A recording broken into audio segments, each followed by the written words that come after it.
back. Oh, there we go. Now you can hear me. There you go. Welcome back to the Pigsty, everybody. Lucky enough tonight we have got IQ, who is very generously giving up his moderator duties on the Atheist Experience and whatnot. So IQ, thank you very much for coming, man. You know, if you want to just let everyone know who you are. Much obliged, my friend. IQ. I am moderator, de-escalator, and general whatever the fuck anybody needs me to do.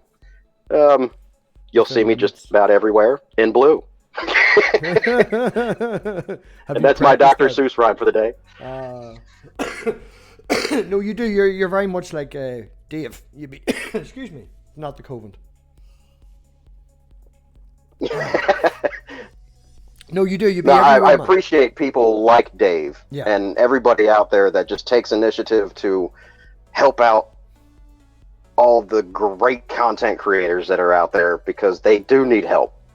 And when it comes to community, we all need to kind of band together, and everybody's got a part to play. And especially now, you'll be needed now more than ever, with especially in interview situations when people are looking links, because you used to be able to click and see their go-to channel. Can't do that no more. Have you noticed that? In live chatting on the phone? Yeah, you can't. So if there is somebody, they're going to rely on the mods to post that. Mm-hmm. And, you could have links in the description.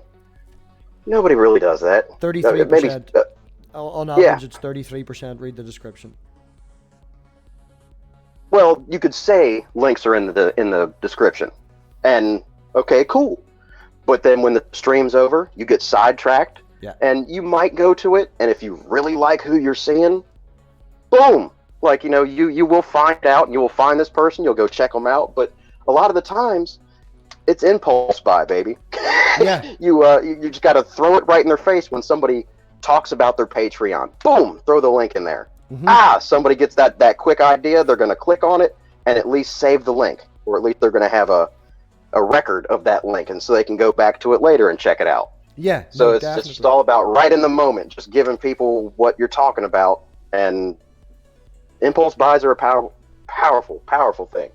No, what and it's not like you're really selling anything. Yeah, no, it's just offering somebody what you're talking about. And I know it's just a simple thing sometimes, is maybe copying and pasting, but the appreciation that it goes, especially from people like myself and other content creators, and definitely like yourself and Kirsten looking after the ACA, without people like yourselves, it wouldn't function. Sometimes them chats be wild.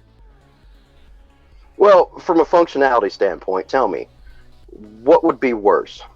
The steering wheel or the tires missing on your car? Well, I could probably still drive without the tires. I'd need my steering wheel, although I have drove home one time with a pair of vice grips for a steering wheel. If either one of them are gone, you ain't going nowhere. No.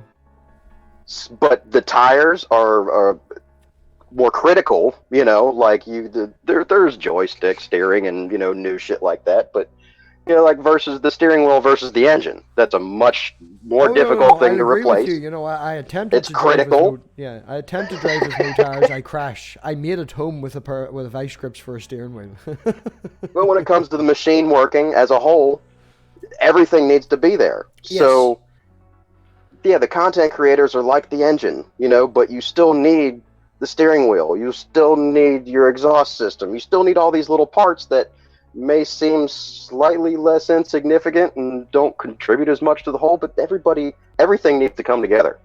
And there's no shame in not being the star. So help people out. And if you've got time to do it, just fucking do it. And especially if you're in a chat that I'm in, I don't care. You come in and you post a link right in front of behind me, I'm going to say fucking cool, because I love seeing that shit. Yeah. And I'm not going to bat one eye about it, because I love seeing people hop in, shilling links, and putting shit out there for people, especially if you got a wrench already. Go and use it. Yeah, the wrench is a respect thing. It used to be a sea of blue here, and I had to bring back on it now. Only people who can be trusted and respected would get it, and they're decent enough. Like, I'd be stuck, I'd shout out a name if I know something. Say we're doing the Enoch series, I know that Geo has the exact same copy as me, so if I need a wee help with that, I can ask Geo, or if I need help with someone on the internet, Dave's there, and I would consider yourself more like the fuel rather than just the sofa or the seat or the steering wheel. You know, it's the way YouTube works, though, man. It's the people in the audience and the people pushing it and hitting the like button, leaving a comment, and going around going, "Have you heard this by?" or "Have you heard of that?" or "What are you doing later?" Or, "I'm going over here." Or, it is the audience that drives it. There's no adverts on YouTube for content creators. The adverts are for everything else. Yeah, unless you're like Mark Rober or something like that, fucking PewDiePie, you're not pulling in much cash off of YouTube. Yeah. You get a few hundred subscribers, a few thousand subscribers, you're bringing in a couple bucks a month. And, you can find that digging in your fucking couch cushions. 63p a month, according to Social Blade, I should be making. I'm getting ripped off. So, unless you got millions and millions of subscribers, it's not about the money. It's just about doing what you love, sharing your voice, speaking up, and just having fun with it. It's not like everybody's an activist. Some people just, they have this drive to be artistic, and that's a beautiful thing too. If you've got a voice, fucking use it, because there's nothing worse than indifference. Well, I wouldn't go as far as saying I have a voice, but I do like to talk. And it's a lot easier to do it this way. And it gives me the opportunity as well to talk to people like yourself, because I know that we've been, I think maybe 1 or 2 Neil's after parties, and you usually are busy on a Sunday and Tuesday, which is my main days for fucking streaming. So I understand that you're not here that often, but you're out modding, you're out doing your good deed. And it's nice to get to know you a wee bit more. And I assume that seeing as you're blue on the SEA and you take it very, very seriously, a lot of people would take like their first channel they get modded on seriously. They'll always be there. Did you get brought into the community from watching SEA and Atheist Experience and all that? Yeah. Well, I was just, I'm going to go ahead and use the joking word religiously. An ACA, like I was always watching Talk Heathen, always watching Atheist Experience. I would watch Seth Andrews, and then it just clicked into when I created Inquisitive Quandary, that I just needed to speak up. But I wasn't intending on being a moderator. I was just wanted to interact. I just wanted to be somebody in the community, but I can't really be me per se, at least the shell on the outside, because my wife is quite religious, and though she knows I'm an atheist, quite outspoken atheist, it's kind of a respect thing, to where to leave you alone. It's not my face out there, more or less bashing shit that she really takes to heart. And if somebody that she knows and respects sees me out there, then they start asking her questions, and then it just makes it awkward. So yeah, everybody's getting the real me, just you're not gonna see me. Yeah. that's all it is. I don't know what I was saying to you earlier, I might if you're hanging about for the after party, we'll go for a wee while in the after party, a couple of hours maybe. Mama is on Aaron Ra's channel at midnight my time, so we all want to be there for that. But I might show my face and come on camera. I did it earlier with Dave's, and I pop it up every now and again. But I don't know. Think about it. Nice. Maybe. Well, we've all seen you at least. Whether or not you want to be on camera, that's your prerogative. I know, everybody knows what I look like anyway. Yeah. The first person that I really interacted with when I had gotten a Twitter account was Neil, 604 Atheist. Yeah. I was like, I remember him from Truth Wanted. So, I followed him. He followed me right back, like, oh, shit, cool. And then, I started watching him. I think when he had Aaron Ra on the first time is like one of the first episodes that like I had caught live. And, just being able to interact with him, that's when you had the 10-person Google Hangouts. Yeah. And he had people lined up ready to talk to Aaron Ra. And I never got to hop into that after party. But after that, I started just watching him a lot. And then he threw me into his Usual Suspects group, which was pretty fucking cool. Because there was a lot of people that, I just heard about that I was actually able to chat with back there. And I'm like, damn. And then got to speak to Seth Andrews when he was on Neil's show. And that was like such a fanboy moment because I'd only just listened to Seth Andrews for years. Yeah. And just one after one, people that I had only just seen behind a screen started being able to interact with them and befriend a lot of people that I'd almost idolized for years. And that's why I, just stuck with Neil, because I really, really appreciate that shit. He connected me with a lot of people that just kind of made me happy. Because when you get connected people that you've idolized for a while, when you know that they're just people, you can respect that. But they do all these great things, and you've been watching them, you feel like you know them, and then you get to talk to them. It's always good to show appreciation for when people help you do something, even if there wasn't much effort into it. No, I get where you're coming from. Stuck with that. Whenever Aaron was here last Sunday, that was insane. Only having 6 slots and like 10 people, and trying to give everybody a chance to come in and, just say hello was fucking madness. Like, I think it was the first 25 minutes. It was just, I didn't get to talk to him at all. Fuck that shit, right? There's an order. I'm just going to stick to the order. That's it. Anyone else comes in, you sporadically bumping people does kind of help, because nobody knows when to expect that. They're just in mid-sentence. I know, well, I do that all the time anyway. Don't disagree with me. And I'm sure most of them are talking for another 30 seconds or so before they even look down and realize that they've been kicked. Oh, yeah. Darth Dawkins did that when I brought him back. He was still screaming, didn't realize that he'd been fucking muted. Like, I was like, right, well, fuck that. I brought you back to say bye and nice things about you, but you can fuck off then. Oh. But no, but being able to moderate on the atheist experience, that's fucking awesome. And Kristen, fucking love you. Best name ever. You fucking rock. Because she's the one who put out the call in Neil's group that if anybody, they needed help moderating for the atheist experience. I'm like, for real? I'm on it. And it took off from there. Now I think maybe Secular Sexuality is the only ACA show that I don't moderate for. And that's awesome, because, when you watch those shows for years and you've seen the people who are moderating and you don't really even know much about chat moderators and all this, you're like, oh, they must be there, Yeah. But once you get to learn it, there's just people everywhere who they trust to keep the peace. And that's all there is to it. You just need to be able to be a good person and be able to be trustworthy as well. Yeah. Yeah. But props to Kristen for getting me in on that. Not to say that, it's a free game and everybody go to Kristen if you want to be a chat moderator, because it doesn't work that way. It was the right time, right place. At the end of the day, man, I always appreciate when someone gives you the moderator status. Very rarely, and only in like a jokey way. Maybe say for Toxic, when Dave started his channel, he was like, "Where's my wrench?" Because we're friends with Dave, but going on to someone's channel that you're not buddies with or whatever, and crying out for a wrench, it's like, shut up. But I just don't want my speech to be fucking blah, blah. Shut up, stop wrench begging. It's an honorary status when someone gives you a moderator status, because I see it as more of a trust. Yeah. As I said, I had a sea of blue and great responsibility with it.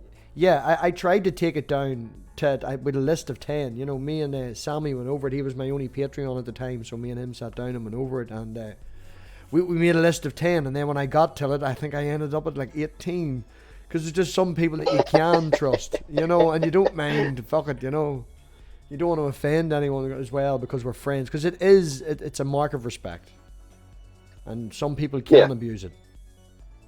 And that sea of blue, that can have its benefits. It's because it's that mark of respect. And if you don't really have many trolls that come in and nobody really bickers or argues, and you don't got people abusing the, kick and ban powers and stuff, or it's just everybody that you love and know, like Diana, her chat's like that. But nobody comes in there and starts shit. It's fucking the Lavender Lady. Like, why are you going to come in there and start shit? She's awesome. And people only come in there that are cool. So you don't really need much moderation in there, but she knows who's new. When anybody comes in, you got the sea of blue, and you see a gray name pop up. Oh, you haven't been here before. Hello. But then when somebody comes in that you don't really know, they come in a few times, but you still don't really know much about them, and they're like, okay, where's my wrench? And they might just not come back because you didn't give them a wrench, and they see all these other wrenches. So it's got its ups and downs. Yeah, that was the main reason, because I think I seen 2 comments over the course of 2 weeks. Everybody in here's a moderator, or am I the only person not a moderator? And they were new names, and it's like, oh shit, I don't want people to come in and feel like that. But yeah, when it gets to a bigger channel, especially like the ACA, especially all their channels, like use of specific rules and things that must be adhered to. It's not just your opinion. But I've gotten too used to being a moderator pretty much fucking everywhere that I go. I was in Nakasuchi's chat yesterday, and I just threw out his Patreon link. It was in gray. Like, I'm like, whoops. I'm not used to this shit. But I respect it, because he had that sea of blue, and he had a lot of drama in his chats and people abusing powers. So he just said, I'm sorry, I'm just going to scorch it.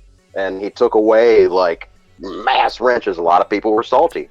A lot of people left because of that, but it was a hard decision, but it's something that he had to do because it was causing problems.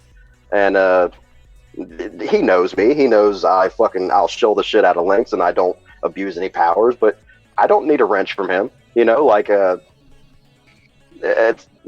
he wants to throw one out, I'll toss in some links in his chat, but I totally understand that he had to give up a lot of wrenches, and he lost some subscribers because he had to de-wrench a lot of people just because of drama. And passing out links it can be a critical thing, especially when there's a lot of bullshit happening in the chat. So it is what it is. We were me and Mama were chatting the other night, and praise that I am that I am. You know of him, yes? No? Do you know who praise I am that I am is? Oh yeah. Yes. Well, he started doing a live stream called Atheist Memes, and they were all making a joke about that, and I sent the link to Mama, and she went buck mad fucking crazy, and it's entertainment to me, that sort of stuff. But then when I popped into the chat, I started typing, and it came up in blue, and she was like, how the fuck are you a fucking moderator on his fucking channel? It's because, I post links, and I'm nice, and shit, no, okay. He's a fucking idiot. But they appreciate. I mean, you just got to be cool. It's about being, neutral. I'm not your enemy. Like, yes. I don't care if I totally disagree with everything that you stand for. I'm not going to make an enemy out of you, because that's not the way to reach somebody. That's not the way to solve problems, is creating an enemy. I can disagree with your ideas, and we can talk about them if you want. If you have no interest in conversation, you have no interest in trying to come to at least a middle ground, or at least discuss it civil, I have nothing to say to you. I think he also lets But you have to be civil. I think he lets me keep my status as well, because I would know a lot of people like yourself in the atheist communities, and Jesus Christ, blew my light bulb. Can spread the word around. Can spread the word around, and sometimes he'll be having a chat that's full of Christians, and I'll be like, I'll go get some atheists. Hold on a wee minute. And then bring in some raging people going, what'd you just say about slavery? What? What's going on here?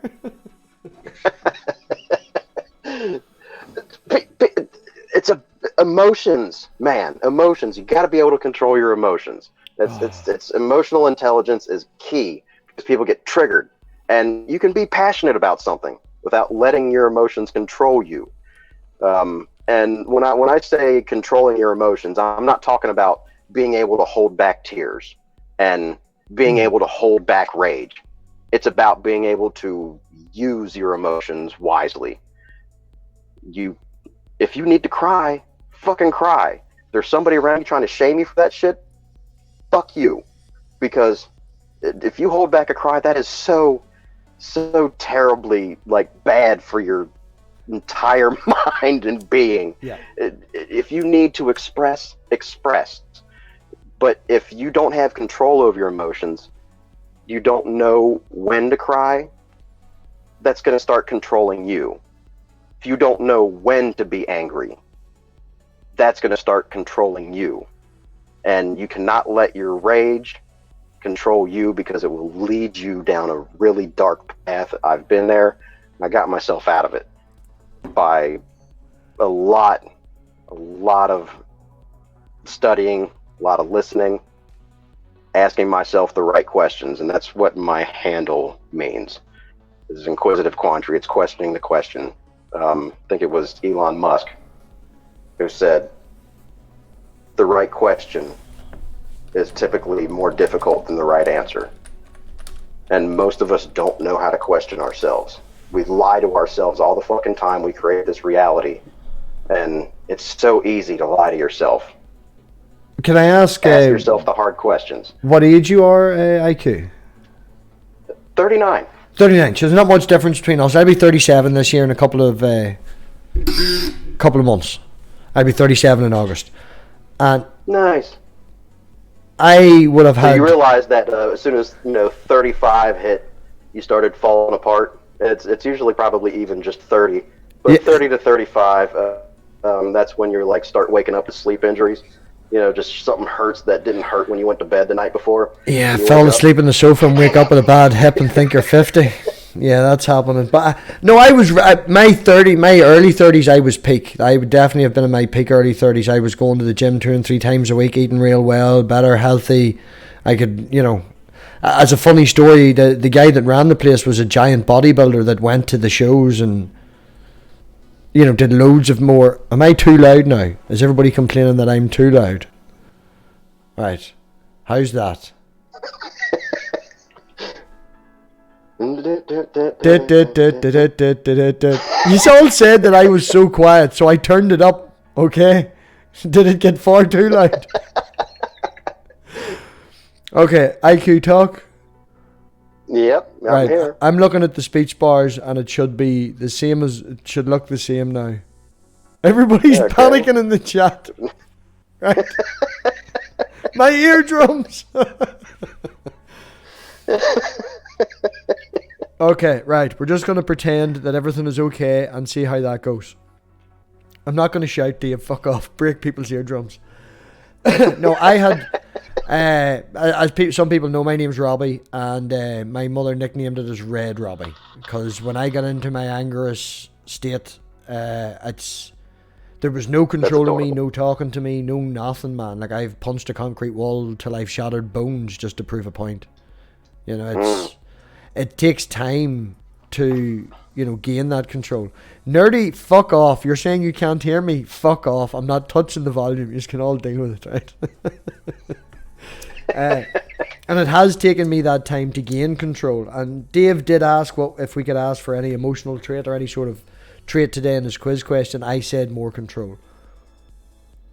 Because I do, as much as I moderate well and things like that and stay up the middle and I can have these chats, if you cross me, I'll fucking kill you. And you got the guns to prove it. I wouldn't even need guns, man. Wouldn't even need guns. But there is a fine line to that. I'd be your best friend or your worst enemy, and it's finding that fine line between them. Yeah, the forgiveness is a slippery slope, and it's different for everybody, man. There's no one size fits all, and it's not like you have to forgive everybody, or anybody for that matter. It's really about what you want to happen. Do you want to ruin a chance to have somebody fix a problem? Or is it something that you just find completely irredeemable? Do you want to live with that? Do you want to be on the sides of what you're standing for is right, but is it more right to disassociate yourself with somebody that can possibly turn themselves around? I've made bad decisions. I've been an asshole. I've done some terrible things. Yeah. But recognizing that and forgiving yourself, number one, is the hardest thing for shit that you've done. And if you can forgive yourself, you can forgive other people, because you see what you've done. and that you know inside your head, because that's, you know, that subjective truth is really the only capital T truth that I know of, because everything else is subject to interpretation, and you know that I could not have the whole story, but what I know in my head, that if I can forgive myself on something, I know that I've changed on something. And if I know that I can change, I know that it's possible for somebody else to do the same thing. And I would appreciate somebody forgiving me for something that I've done in the past, knowing that I'm not that same person. So I give everybody else that chance. That's why I see through the bullshit, and I see the person that's behind something terrible that they've done. There's always an exception, really, to anything, but people deserve that chance. Oh yes, 100%. I would give most people a chance. I'd probably even give someone a second chance. But if you step in me the third time, I'm done with you. There's no point. I personally, don't waste. Like, I don't have an awful lot of real life friends, because if you have a problem with me, or you don't like me, or you're being an asshole, I just don't have the time for you. I have better things to be doing with my life. You know, there's people that are more than willing to. I need the help more often, and more than what. And even just being friends with someone, you know, waking up and saying, "How are you?" in the morning. People don't give two flying fucks sometimes, and they just need dropped. Fuck off, waste. The only people that should be, the only people I put my time in, my effort in for, is the people who are worth it. In my opinion, as you say, it's subjective, but you know, some people can be fucking assholes no matter how much you try. I feel better being cool to somebody that's trying to elicit anger out of me, and getting them to genuinely see that they've done something wrong and turning the situation around, than I am just telling them to fuck off. Yeah. And it doesn't always work. Sometimes somebody's just going to be an asshole. Cool. You know, like, I hope that works out for you, but, you know, I'm done. All I can do is try to be a good influence and try to be not the better person, but I know how I want to be treated. And I know how I've acted in the past, and I know what would have got me to see that I was fucking up. And that's somebody not getting angry with me. That's somebody just keeping their cool. Somebody saying, "Hey, man, you know, you're being fucking awful right now." Oh, like, do you want to talk about it? And if they don't want to talk about it, they don't want to talk about it. But you give that chance to, you know, have somebody have that moment of clarity. There's one guy. I find that to be the most beautiful thing. One guy drove out in front of me when I was turning the car, and outside the house, and I had to go to work. I was, fuck it. As I come back later, you obviously know where I live. We'll talk about it later. And when he came back later, he was assuming that he was coming back later for me to admit liability, which obviously didn't happen. He met me at the front door with a notepad and a measuring tape. He's like, "What are you doing?" I was like, "I'm taking all the measurements." He's like, "Well, you drove out. What's that?" He went buck mad, and I must have shook that man's hand at least 3 times. The wife was going crazy in the passenger seat. He was needed to calm down, and I was as calm as punch. I was like, "No, not admitting liability." I ended up losing, and fucking insurance is probably going to go up this year. But in the same situation, a guy jumped out in front of the car when I was in the car with the daughter, and he jumped out in front of the car at 60 miles an hour when we were drunk, or when he was drunk. And when I got hold of him, he thought it was funny. He thought it was a joke. It took me a minute to calm down, but I'll not give the details because we're in a public forum. But I ended up taking him to a police station. If it had have been a completely... that one thought where I was like, if I keep punching this man, I'm not going to stop. So he got dragged into the back seat of the car, and he got left outside the front of a police station.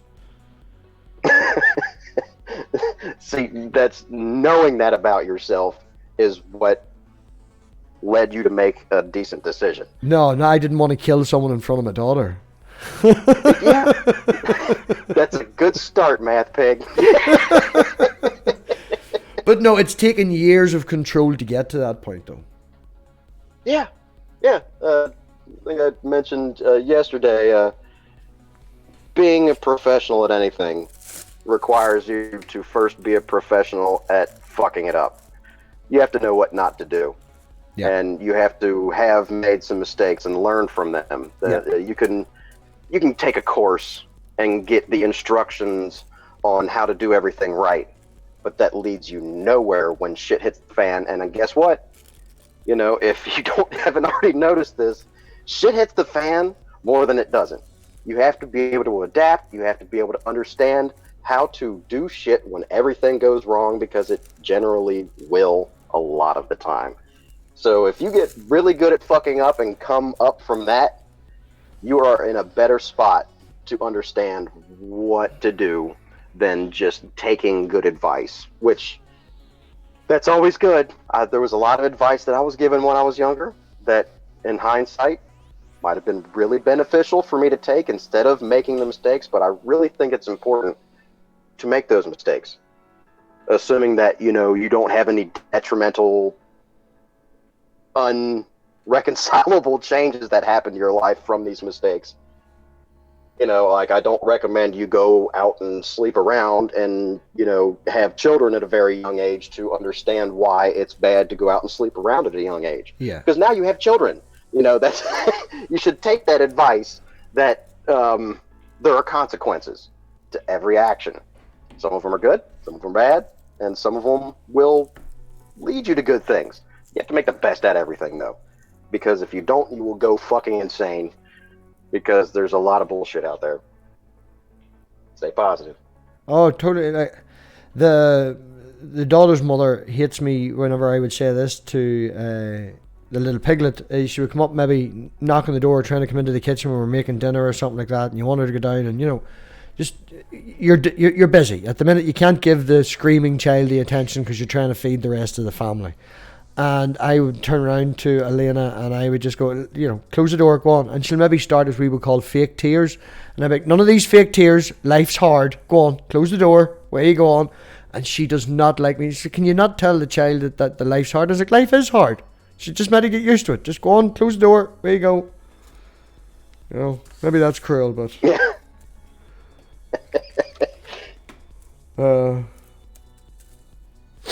I love my daughter. And she gets an awful lot of attention, so she's fine. Don't worry. I'm not a bad daddy. From what I've seen so far, man, like, as much as you adore your child, at least for everything that I've seen, like, you're doing just fine. Nobody knows how to be a parent at first. People can tell you, you know, they can give you these tips and pointers and how to do this and that, but the biggest thing about being a parent is something that you cannot explain to somebody else, and is that feeling that they give you. It's that that connection that you have to your children, the amount of emotion that is drawn out of you. Like, it's describing emotion is really really difficult because it's not really a thing. Yeah, it's a feeling. I mean, you can explain it as to the psychological reaction to physiological responses. But a lot of that has to do with your experiences. What have you dealt with in your life? What trauma have you been through? What good things have happened to you? There's a lot that goes into your emotional reactions and how you react to the world. But when it comes to just love in general, and like the Romans had those 3 different words for love, which was the brotherly love type thing, a romantic love, and then that everlasting love. I think the agape, I think is what they called it, is that it's like it doesn't fade, it doesn't change, and it's like this extreme connection that you have to somebody that will always be there. And it's really hard to describe what that feels like. I mean, when you have a child, if you're a man and you have a daughter, it's a little bit different than the connection that you have to your son. It's that little girl will fucking melt you unless you are heartless. And it's hard to describe. But any fathers out there know what I'm talking about, and they can possibly, unless they're a poet and might be able to expound on it a little bit better, use better language. They can't explain it either. It's just I steal other people's you have to know lyrics. it. That's what I do. If I'm looking to say something or portray something, like I'm one of these old school guys that I make mixtapes and stuff like that. Well, they're actually YouTube playlists, but it's the modern mixtape, you know. And finding the expressions is very difficult. So as you say, man, a poet would be necessary. I go and find a song that has already found the words. You know, I think that's very poignant, and it's easier than learning to be a poet. Well, it's art. Yeah. Art is real important to me because that's the closest thing that exists of what I consider to be emotion. Because I feel this, I feel that. It's all subjective. There's no way to translate that. The only way you can translate that is through music, poetry, a painting.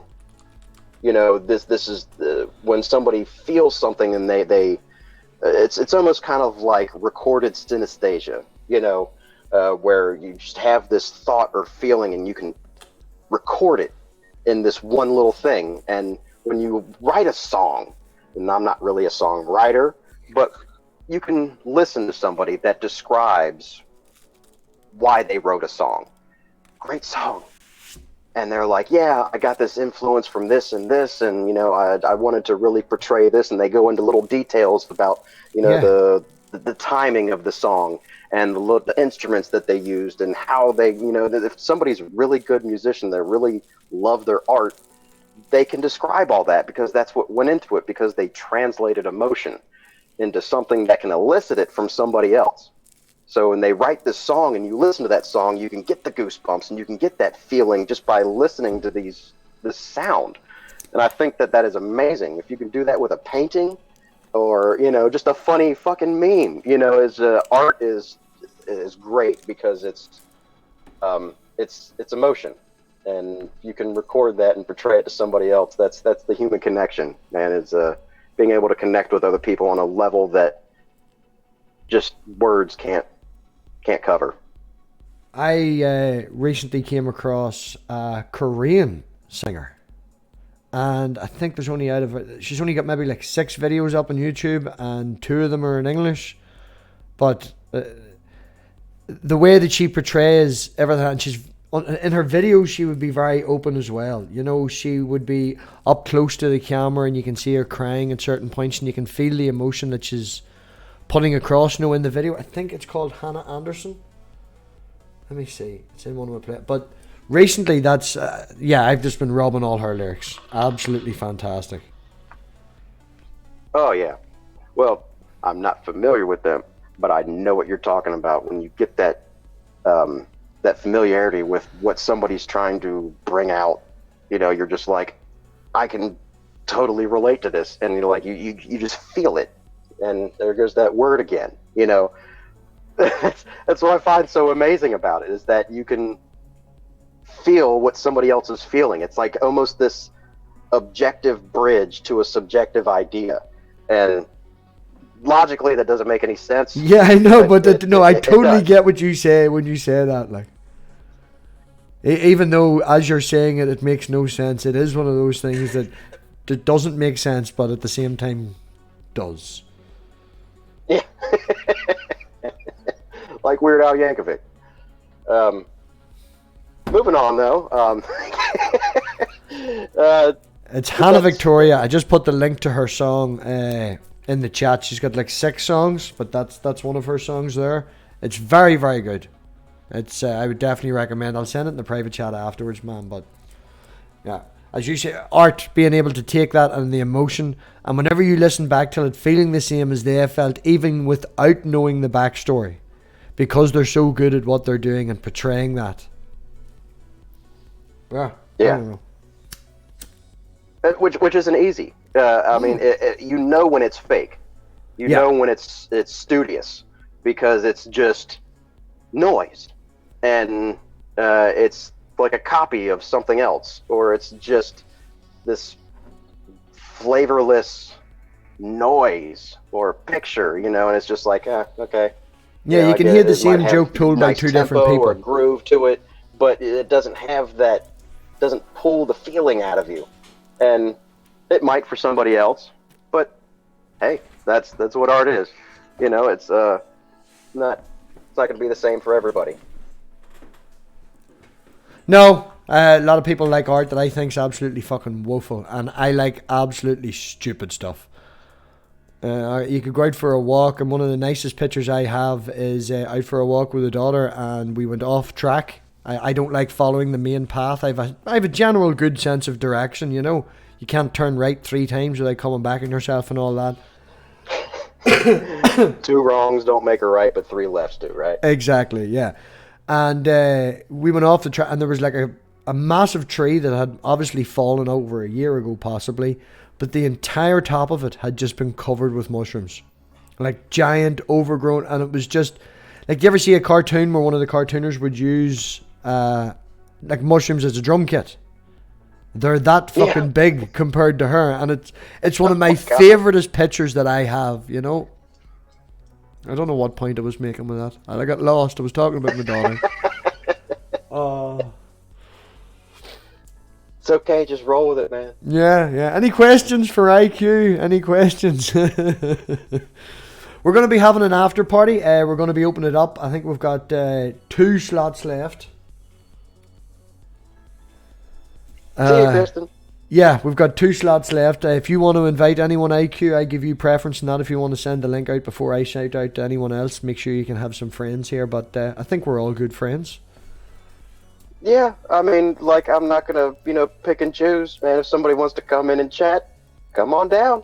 If it's full, we could rotate in and out. I'm not going to, choose, like, I like this person more than that person or anything. I'm cool with everybody. If they really want to come in and have a chat, hey, we're good. Yeah, no, I appreciate that, man, because as I say, only up until a certain point can you be friends in the live chat, because you get nothing back from them. You don't hear their voice. You could be typing 50 messages about how much of a cunt you are, and then delete them all and send one that says I love you, and it's all lies, and it's good to be able to see the automatic response back from you and talk to you and get to know the real person, and that's what we're doing here, like. And you're not really going to get me to say, oh, that motherfucker. Oh, that motherfucker. Well, if we've anything from the chat, we've got one from Inquisitive, or one for you from Randolph. What are emotions? Right, where that's going to take forever and a night. I'd one from Dave. Well, we kind of covered that already. I'd one from Dave earlier. Were you religious before you got married? Did the wife know you were an atheist? If you weren't, the specific language atheist. No, she knew I was not religious, and she was not religious when we got married.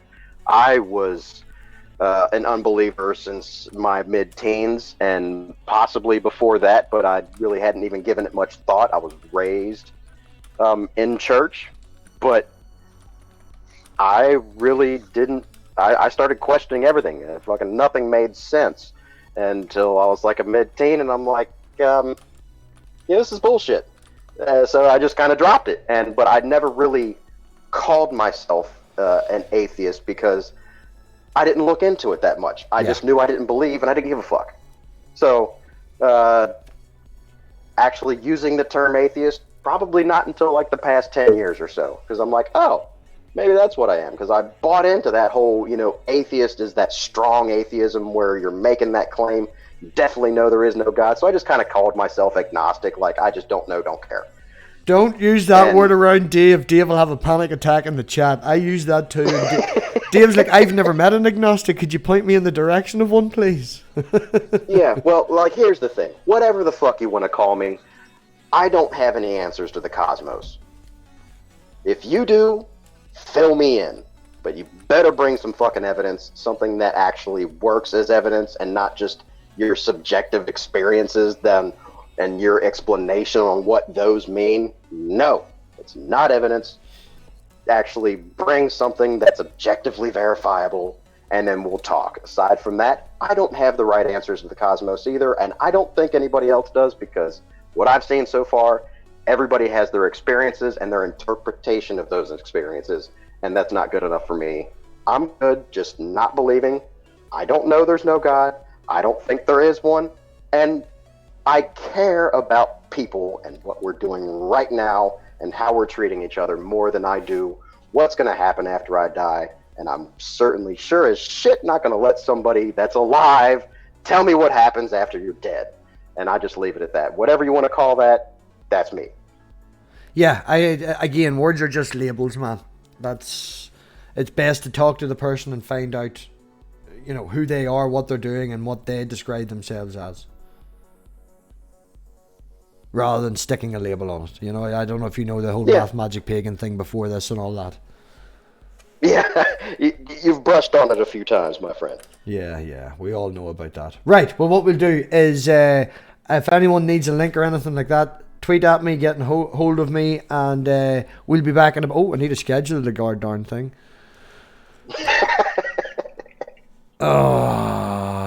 IQ, tell them, well, seeing as you are one of the best shills about, have you any fantastic things happening tonight, tomorrow, in the next couple of days you would like to let us know about?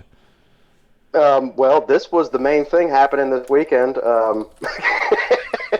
AXP is going to be on like pretty much right about the time that we come back for an after party, but I'll more than likely be involved in the after party and the chat, and I might try to, mod for AXP while we're chatting at this simultaneously. So I appreciate we'll see how that goes. Yeah, I appreciate Aside your from full anything attention. big happening, hey man, it's always Neil's show every Monday, Wednesday, and Saturday. Those are always great and fun. Neil's got to be the nicest fucking human being on the planet. So, check him out. And everybody else, I do my absolute best to make sure we all get to know each other. And if you've got time to slip into somebody's stream or check out what they're doing, you're going to hear about it from me, because that's just what I do. I make sure everybody knows each other. Yep, perfect. And I scheduled this for the 12th of last month. So, that's not going to work. Okay, right. And now it's freaking out and panicking. Hold on, we'll close that. Let's see if we can do this again. Okay, so pretending that didn't happen. Anything coming up this week, IQ? No? In case anybody didn't know as well, after the after party tonight, we've got Mama Atheist will be coming in. And not coming in here. She'll be doing a show with Aaron on Aaron's channel. Sorry, I'm just trying to do this right. Fuck's sake, right? I'm making sure. I'm going to be quiet for a minute. IQ, say hello. Talk or something. Hello, everyone. Oh. Live production. Well, MathPig figures out, how to internet.